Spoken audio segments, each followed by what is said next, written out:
আজকে আমরা দেখাবো আপনাদের সবচেয়ে আকাঙ্ক্ষিত রোল্যান্ড XPS 30 কিবোর্ডে কিভাবে টোন ইনস্টল করতে হয়। যেহেতু আমাদের স্টোরে ইন্ডিয়ান টোনের ডিমান্ড সবথেকে বেশি থাকে, তাই আজকে কিছু ইন্ডিয়ান টোন ইনস্টল করব। টোন ইনস্টলেশনের ফার্স্ট স্টেপ হলো আপনার পেন ড্রাইভটা XPS 30 এর সাথে ফরম্যাট করে নেওয়া। ফার্স্টে আমাদের রোল্যান্ড XPS 30 USB পোর্টে পেন ড্রাইভটা ইনসার্ট করে নিতে হবে। আমরা ফার্স্টে মেনুতে যাব, এখান থেকে সিলেক্ট করব ইউটিলিটি, এন্টার। আমরা ফরম্যাট USB মেমোরি সিলেক্ট করব, এন্টার।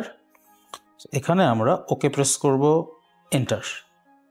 সো প্রসেস হচ্ছে। 99% এসে 30 সেকেন্ড থেকে 1 মিনিটের মতো একটু টাইম লাগবে। আমাদের ফরম্যাটিং ডান। ফরম্যাট করার কারণে আমাদের পেন ড্রাইভে কিছু ফোল্ডার তৈরি হয়েছে, যে XPS 30 এটা আমাদের পেন ড্রাইভ।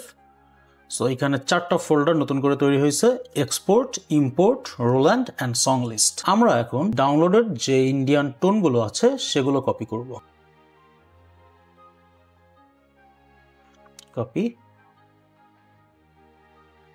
এবং আমাদের পেন ড্রাইভের এই রোল্যান্ড ফোল্ডারে যাব, দেন XPS, দেন ব্যাকআপ।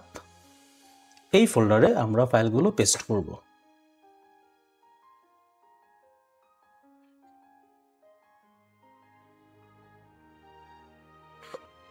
তো আমার পেন ড্রাইভে ফাইলটা নেওয়া শেষ। ফাইনাল স্টেপসে আমরা পেন ড্রাইভটা আবার XPS 30-তে ইনসার্ট করব to transfer the tones. Again মেনুতে যাব, এখান থেকে আবারও ইউটিলিটি, এন্টার। এবার যাব হচ্ছে আমরা রিস্টোর। সো রিস্টোর থেকে আবার এন্টার, আবার enter. Are you sure? Yes I am, enter.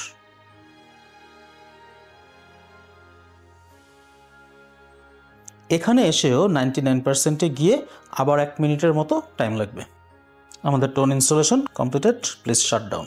XPS 30 shut down দিব অ্যান্ড পেন ড্রাইভটা খুলে ফেলবো। আচ্ছা, আমাদের টোন ইনস্টলেশন শেষ। আমরা এবার প্যাচ পারফর্মে যাব, দেন ফেভারিট, দেন ব্যাংক, দেন এই 0 নম্বর ব্যাংকে ডাবল প্রেস করব। এই যে আমার ইন্ডিয়ান টোন এসে পড়ছে। Strings, ভাইব্রাফোন, banjo. সো আমাদের থেকে রোল্যান্ড XPS 30 পারচেস করলে ইন্ডিয়ান টোন তো ফ্রিতে পাচ্ছেনই, সাথে থাকছে 1 বছরের অফিসিয়াল ওয়ারেন্টি।